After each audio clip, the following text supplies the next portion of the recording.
But before we get into all that, I want to get into what possessed you guys to follow Christ full-heartedly, to just give up your whole livelihoods to make it specifically for Christ. Stuart, I know you're following in the amazing footsteps of your father. I want to know a little bit more about you, and then we'll jump into the main man, and then me and you could just debate about stuff.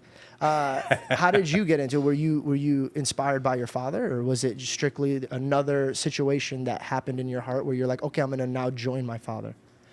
So in high school, I ran from anything related to pastor or anything related to campus debates or anything like that.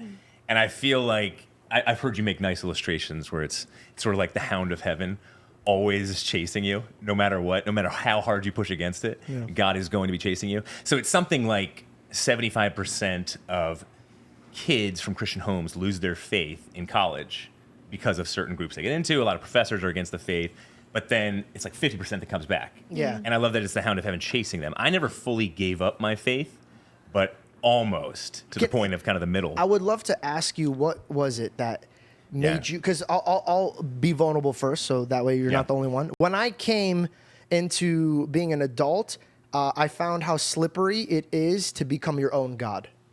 And when you find your success, when you find your power, when you find your money, when you find your lane, and you find nobody's hovering over you telling you what's good or what's bad, I decided that, you know what, I'm an adult. Let me ponder what life would be without God.